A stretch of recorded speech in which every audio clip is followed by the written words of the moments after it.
So that means that we're going to start with the second part. So thanks for meditating together.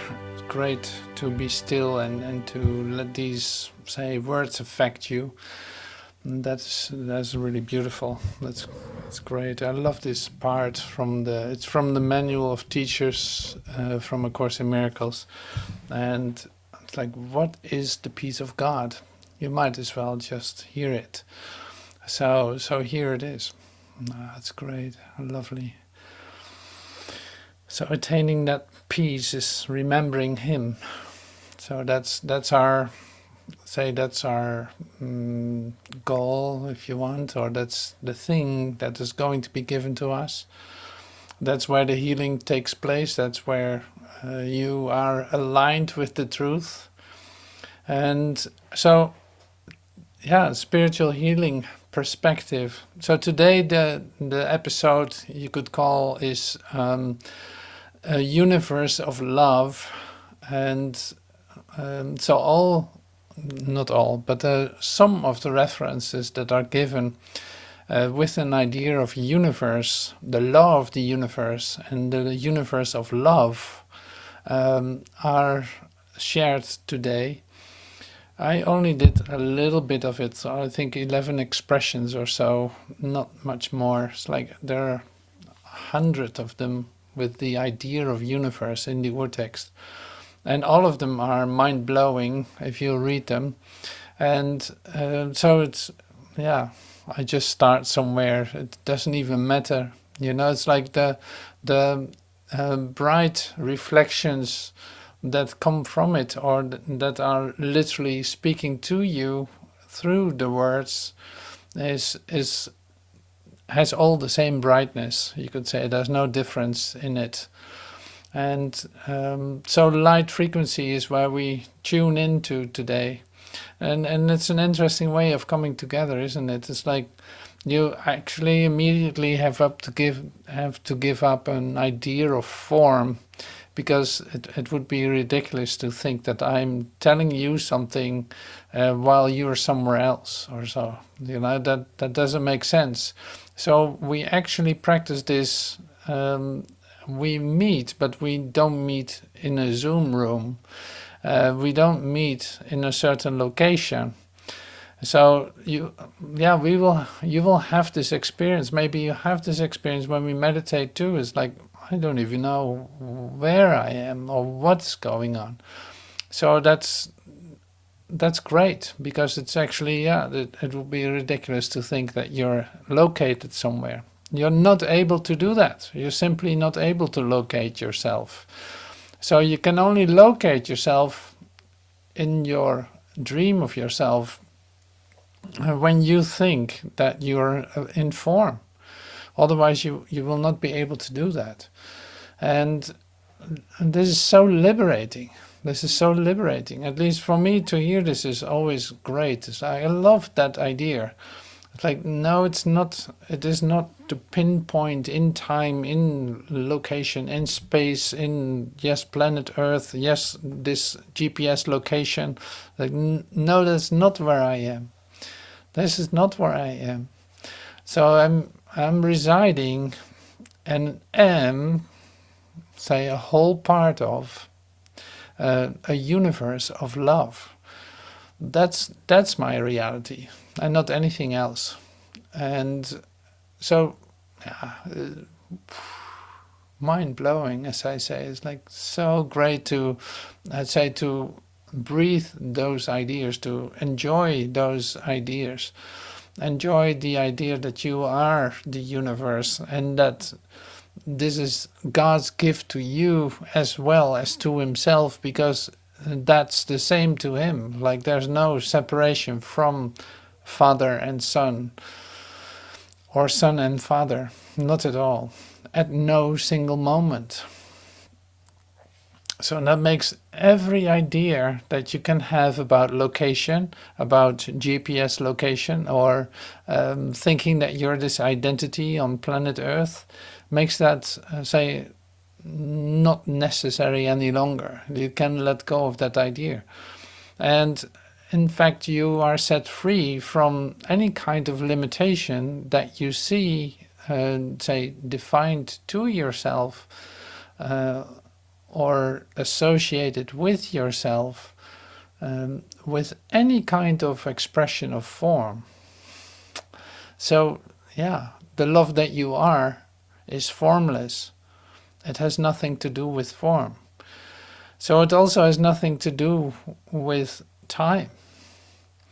Now, I don't know about you, but to look at things that you think, you see actually that that much of it is associated with time ideas.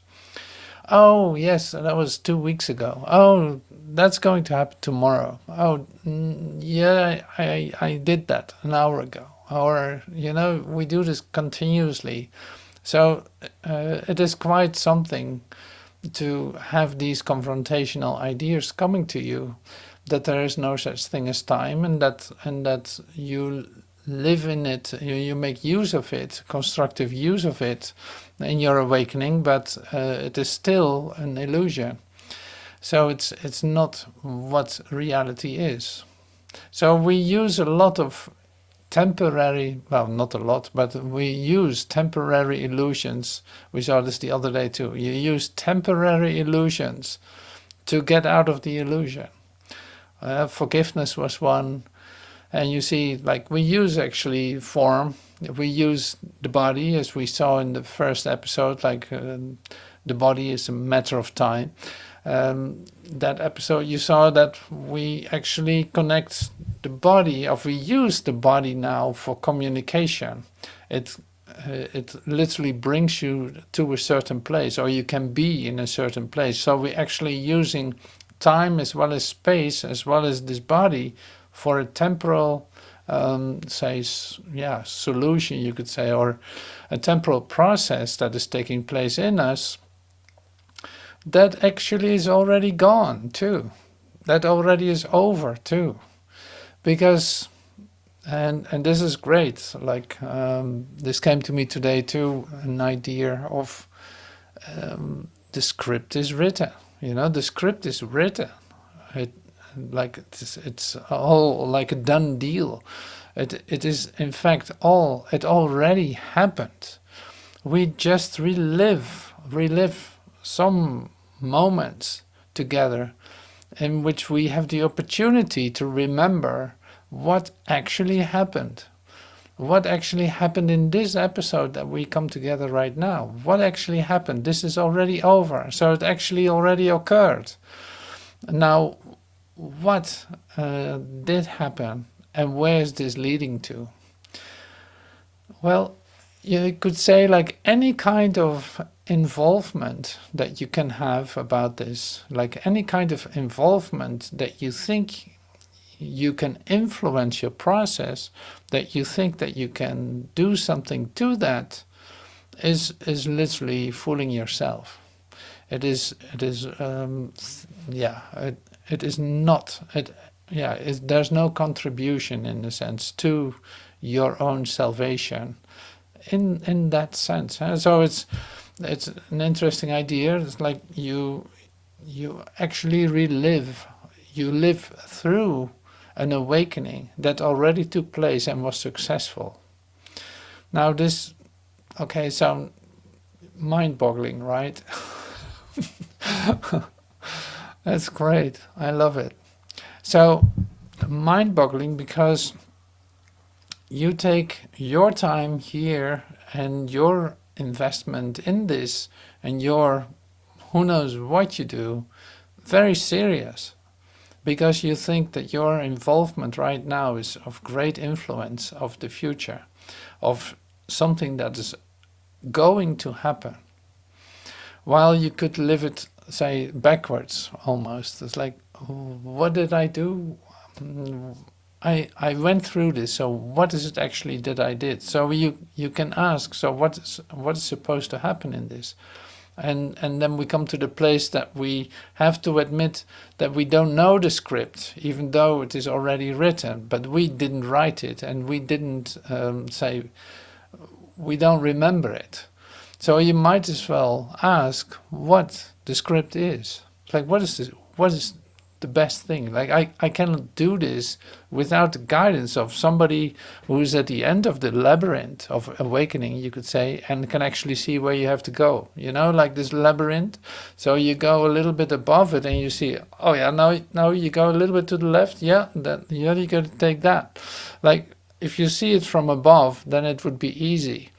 Like your labyrinth is, you see the exit of effect, you know, like this.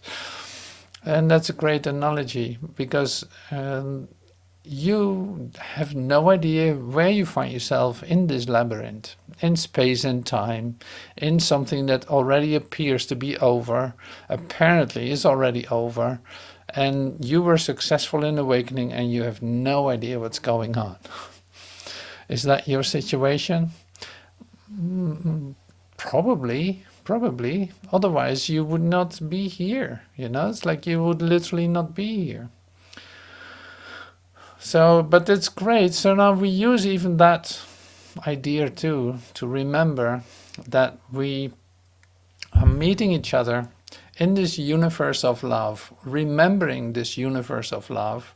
We don't want to say upset that process in any kind of way. So we say, learn to listen. We become still and learn to listen and actually follow the guidance that is given to get ourselves out of this labyrinth that we find ourselves, this maze of nothingness that we find ourselves in. And yeah, that's what is occurring. That's the deal that you're in.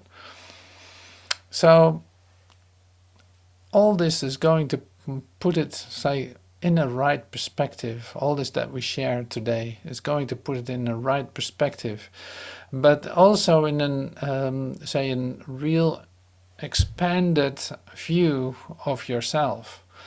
So it's like, this is mind-blowing, so you might as well just let it happen.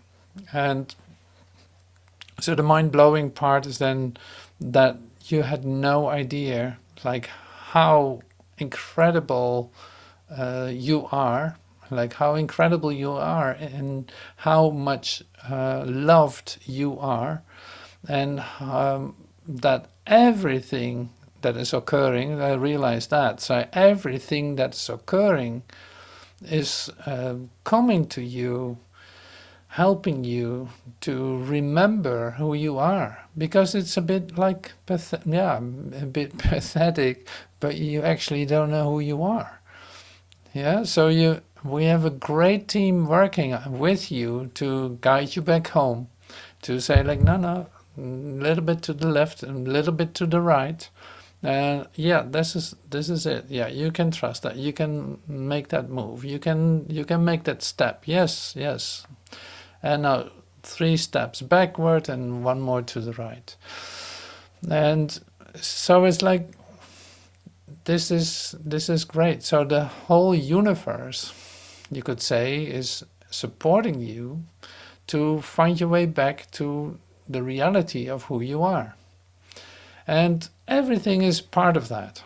Since you remembered that you came here with a purpose, everything that is actually happening is part of that. Like, it's all part of the script.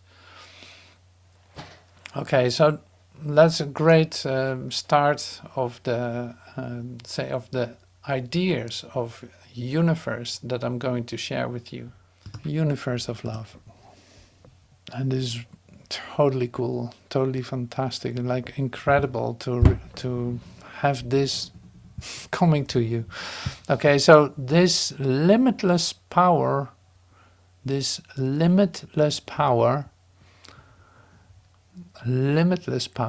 God's gift to you, because it is what you are.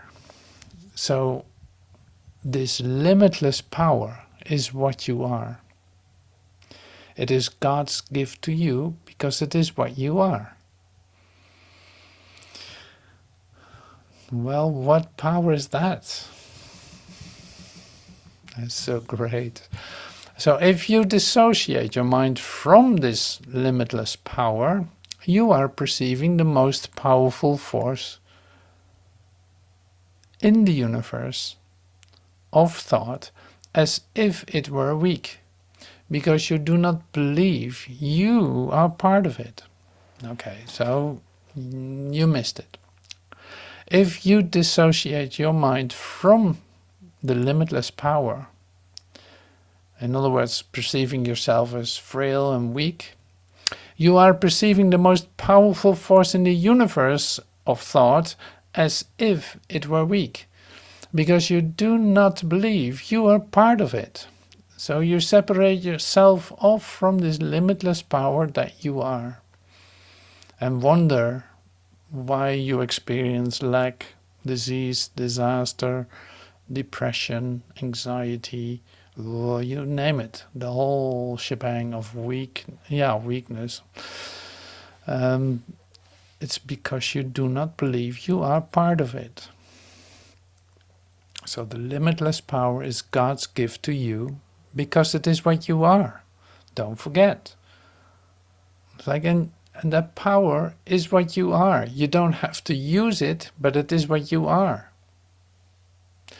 When you have experienced the protection of God, the making of idols becomes inconceivable. Like I said it, sometimes I say it like this, it's like when you experience, one drop of this well-pleasedness that God is saying, is like, you are my beloved Son in whom I'm well pleased. Well, if you would perceive or like experience one drop of that, it would be, say, sufficient to never ever make anything or anyone an idol. Yeah, so that's bringing you back to yourself, like, oh my God, can you believe this? No, I cannot believe this. Can I accept it? Well, I certainly give it a try. I certainly want to open myself up to experience the power of love that I am. So, like I said, amazing expressions, and this is just the start of it. The limitless power that is God's gift to you, because it is what you are. When you have experienced the protection of God, when you've experienced the love of the universe, the making of idols becomes inconceivable. His definitions are his laws, for by them he establishes the universe as what it is. So let's go back one more time. This limitless power is God's gift to you because it is what you are. So if you dissociate your mind from it, you are perceiving the most powerful force in the universe. The most powerful force in the universe of thought, which is you. The most powerful force in the universe, which is you. Like that's actually what it says here, if you combine the two sentences. As if it, but if you don't, if you dissociate yourself from it, from the power, limitless power that is you, you perceive yourself as weak and do not believe you are part of this limitless power. So his definitions are his laws, for by them he established the universe as what it is. Okay, I'm continuing. There are no beginnings and no endings in God, whose universe is himself. So here's another step. There are no beginnings and no endings in God, whose universe is himself. Can you, here's a question, can you exclude yourself from the universe or from God, who is the universe?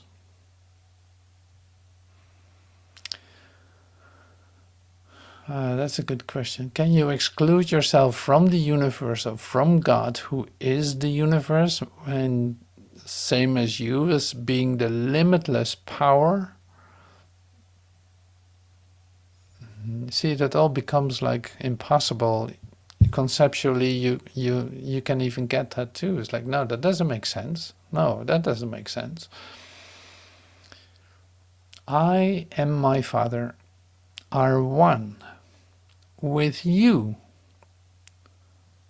for you are part of us. I love this too. It's like I and my Father are one. We know this. But now we do it like this. I and my Father are one with you, for you are part of us. Wow. So that's great. It's so beautiful. Do you really believe that part of God can be missing or lost to Him? No, it doesn't make sense, really. We are just told that I and my Father are one with you, for you are part of us. So you cannot really believe that a part of God is missing or lost to God, if God is the allness of all. So infinity is meaningless without you, and you are meaningless without God. There's no end to God and His Son, for we are the universe. Infinity is meaningless without you, and you are meaningless without God. There's no end to God and His Son, for we are the universe. Continuing. The universe of love does not stop because you do not see it, and your closed eyes have not lost the ability to see. Look upon the glory of His creation, and you will learn that God has kept what God has kept for you. God has given you a place in His mind which is yours forever. God has given you a place in His mind which is yours forever. But you could keep it only by giving it, as it was given you. Love does not limit, and what it creates is not limited. In other words, it is not that the universe stops to exist if you are not opening your eyes. It is just only for your own awareness or consciousness that you don't experience it and live in a bubble of separation, thinking that you're separate, thinking that you can experience lack and disease, disaster and all that.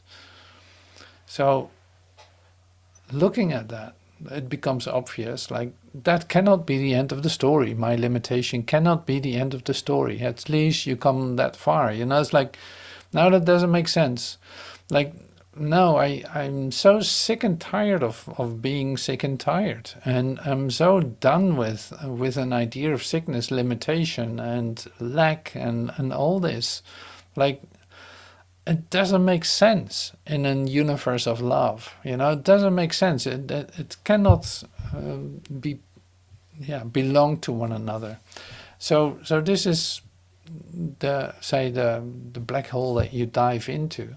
Like, this is where you need literally die into. This is the place where you actually something needs to occur. Like, this is the moment of change that is possible for you. Not that you have to change yourself or that you have to put in tremendous effort, but here's the place where the alternative can be invited in. It's like, I have no idea how to do this, and we see this later too. It's like, you have no idea how to do this, so this is great. So this places you under the guidance that is available. You will have to walk that way in order to get out of this. Otherwise, you keep circling around in your own bubble, because the only thing that you see is in the bubble are the reflection of your own limited ideas. Like, literally nothing can come into it. If something would come into it, the bubble would burst. You know, like this. Imagine that you live in a soap bubble, which is a bit like the human hologram, that you look into mirrored walls and just see yourself reflected.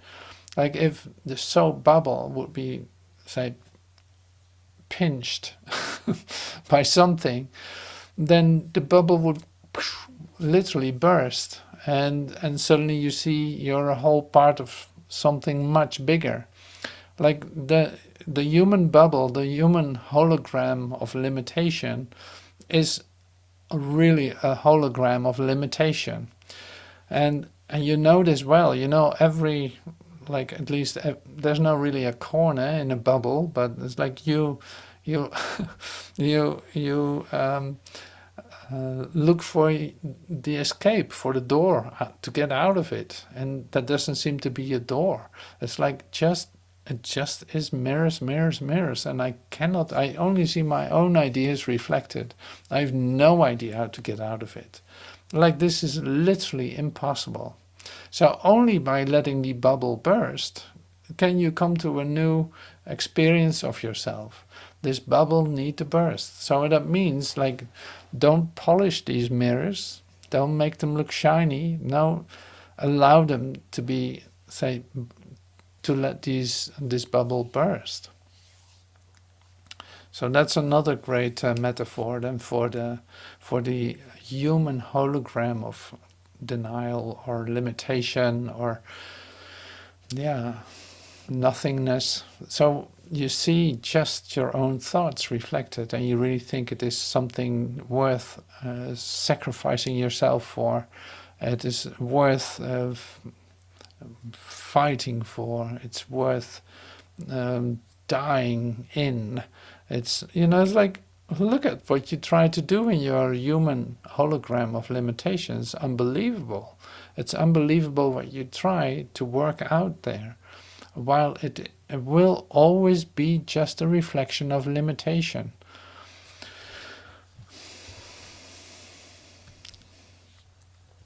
So that's why it's so lovely to hear and be reminded of, and to go into the experience of, okay, I cannot do this any longer. Like I'm ready for the alternative. Let it come to me. I have no idea how to do that or how that would work, but I'm very willing to receive that. Such a great expression. Love does not limit, and what it creates is not limited. So talking about a bubble is limited, and human ideas are limited. Human ideas about love are limited. Okay, so we continue. To give without limit is God's will for you. So, and we heard in the meditation, there's no conflict. There is no conflict with the will of God and you. Like, there is no conflict. So to give without limit is God's will for you. So this is the way for you to actually come into your natural realm of being, to give without limit. Yeah, so that's why that is so natural. When you do that, you remember Him, like you remember, yeah, there's no conflict with God's will. So to give without limit is God's will for you, because only this can bring you the joy which is His and which He wills to share with you. Your love is as boundless as His because it is His. Your love is as boundless as His because it is His. So this is a great koan, so to speak, to take into your meditation or contemplation and be completely like entangled in it. Your love is as boundless as His because it is His. Could any part of Him be without His love? And could any part of His love be contained? Well, you hear the answer when you ask this question, right? Could any part of him be without his love? And could any part of his love be contained? God is your heritage because his one gift is himself. So it's not a gift from himself. No, it is the gift itself that is himself. Incredible. So it's like, it doesn't make sense in words almost. Like it doesn't make sense in words while it is everything. It's amazing. So the one gift is himself. His one gift is himself. How can you give except like him if you would know his gift to you? How can you give except like him if you would know his gift to you? Giving without limit. Wow.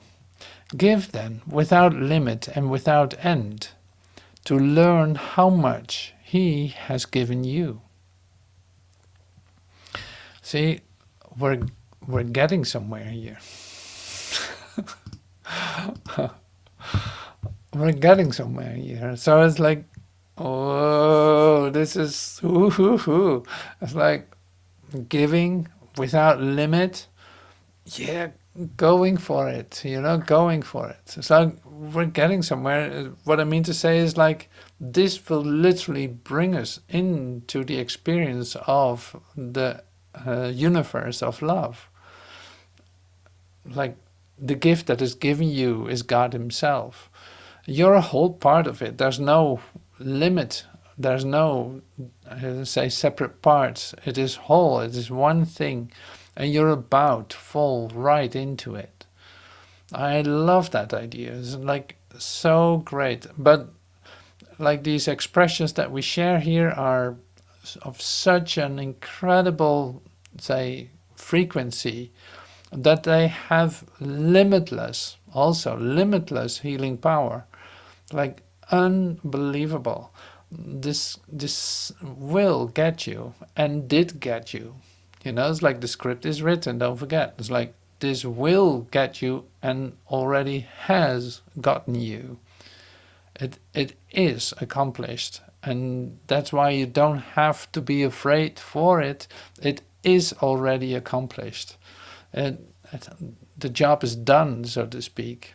Even though we live through this and remember how this went, now we see it. Like, oh yeah. It was this one moment where I heard, and that was it. I was gone. I literally entered into an experience of diving deeply into the heart of God, seeing this universe of love expanding in front of me, seeing that I'm a whole part of that I am that myself. See, it's inevitable. You're going to remember it. When are you going to remember it? Not later on. It's not a future. No, you're in the middle of it. So realizing that becomes much closer to yourselves. Like, no, this has happened. I was successful. I just need to remember how that occurred. And that remembrance is instantaneous in the moment that I want to remember it.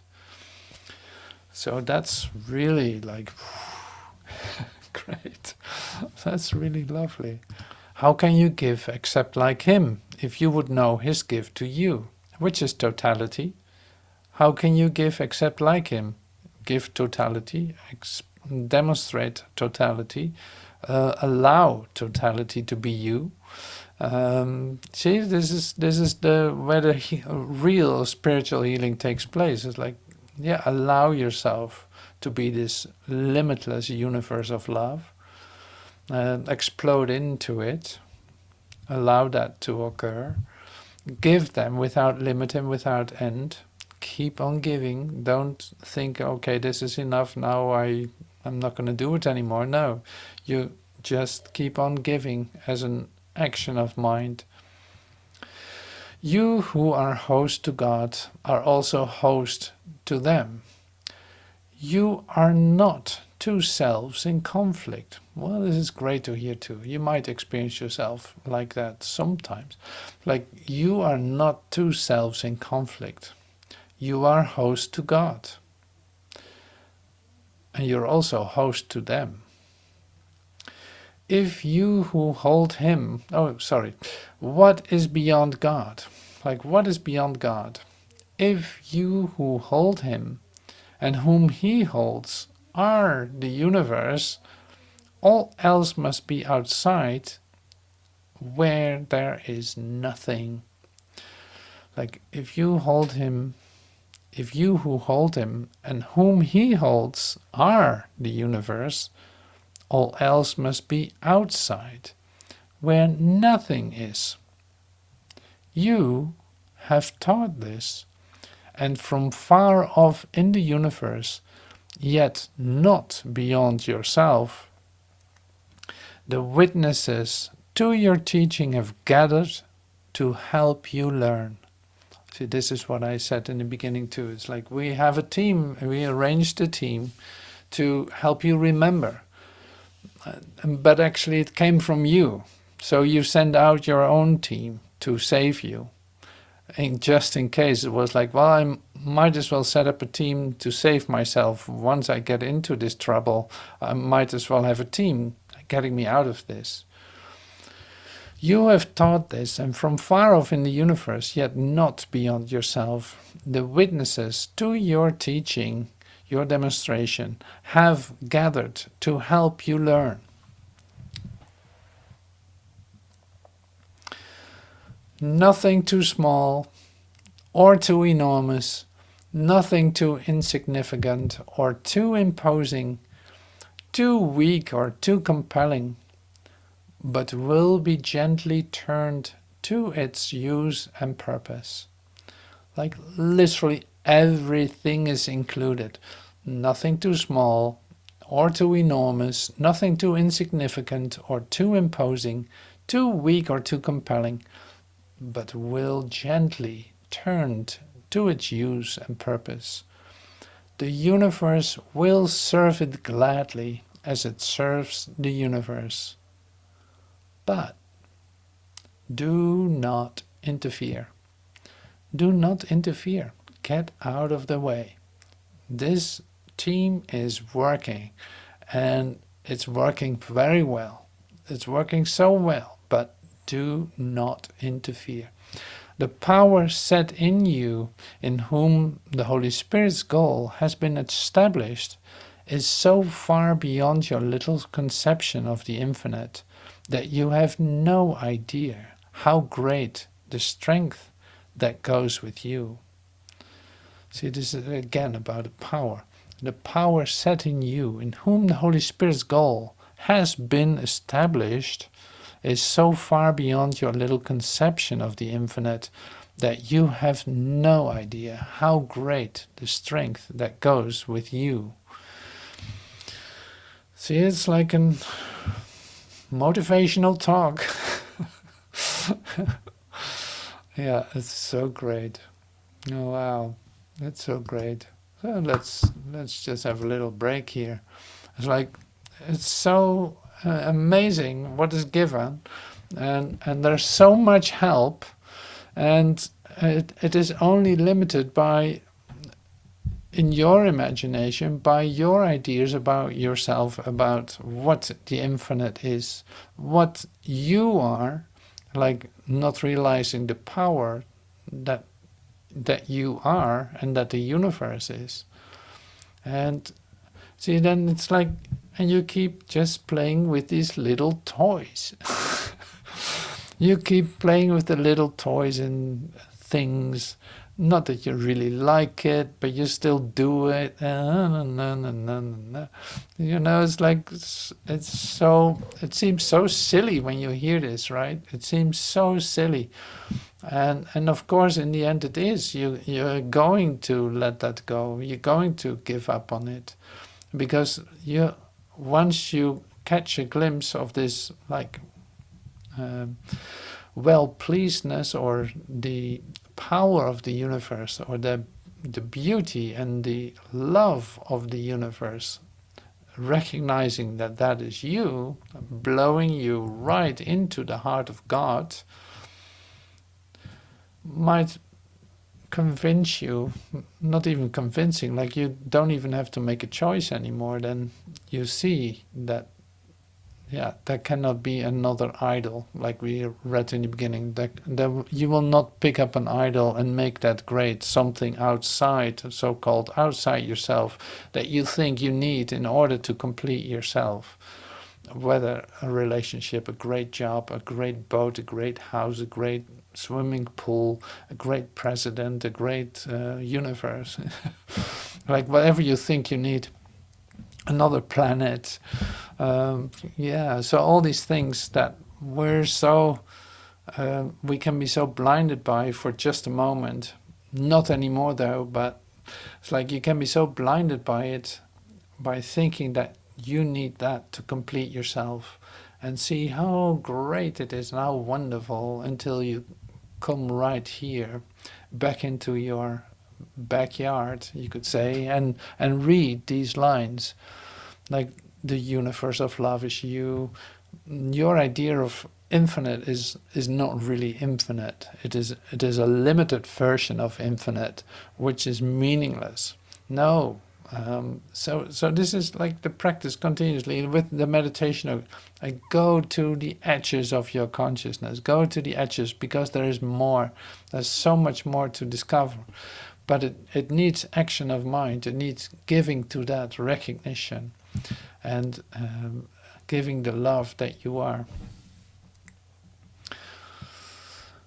Loving your God with all of your heart, and beyond your boundaries, beyond your limitation idea of yourself, beyond what you think is normal, and beyond all of that. Like, not to go crazy, but to really open it up in your consciousness, to see that there's so much more.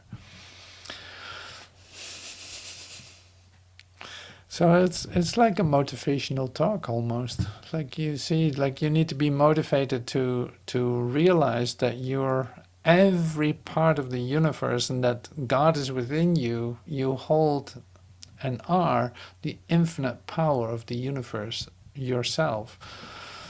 And you need to be motivated to consider these ideas, to accept these ideas, and finally to, say, demonstrate these ideas by your being. So that's what we do here, and we're very patient. It doesn't really matter. So it's perfect the way it goes, is what I'm saying. It doesn't need to be different in the sense that you need to rush your process or something. It's like, no. So this happens by consciousness shift, by opening yourself to the peace of God, letting that come to you, receiving that, allowing yourself to be vulnerable, and open to love, open to peace. A peace that goes beyond understanding, a peace that has nothing to do with your, say, limited ideas of peace, and a love that has nothing to do with your limited ideas about love. So it's like, well, good luck with that. Good luck with that. This is why we need to practice. That's why this team was sent out to come to save you, and it's working, and they enjoy their job, so to speak, so it's working really well. But there's just one thing, it's like, do not interfere. Do not interfere. And that means listen, listen, listen, listen. Listen, be still, listen, be still, listen. Ask for guidance, because you do not know. Ask for guidance, be still and listen.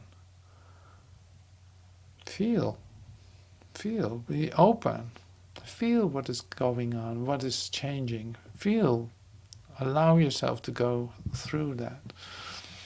So this, as beautiful as it is being presented here, it's like, wow. God's will was that you are his son. By denying this, you denied your own will and therefore do not know what it is. See, God's will was that you are his son. And by denying this, that you are God's son, you forgot what it is. You do not know what it is. So the reason you must ask what God's will is in everything is merely because it is yours. So this is what I called the guidance in the labyrinth. So this is like they fly drones above the labyrinth and can tell you easily how to get out of it. But yeah, do not interfere. So it's absolutely clear if you see it from above, if you see it where you have to go, it's so easy. It's like it's great. But you don't know what it is to return back to your true identity. You don't know how to do that because you forgot, you denied it. The reason you must ask what God's will is in everything, is merely because it is yours. You do not know what it is, but the Holy Spirit remembers it for you. Great, that's so lovely. So this is great stuff altogether. Like, yeah, ask for guidance. Okay, so I said it. Ask for guidance because you do not know. So it's like, of course not. So you're in this labyrinth and the flying drones, they can tell you just where to go. And what do? You walk the other way around. It's like, no, I know where the exit is. I'm going that way. I have to go there. Oh, it's getting dark already. Oh, gee. I'm not sure how this is going to continue. Oh, well, I stay over one more night then in this labyrinth. Well, okay.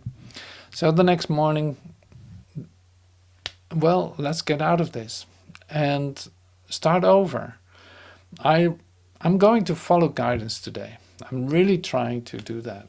So the guidance is right here. You listen. You know where to go.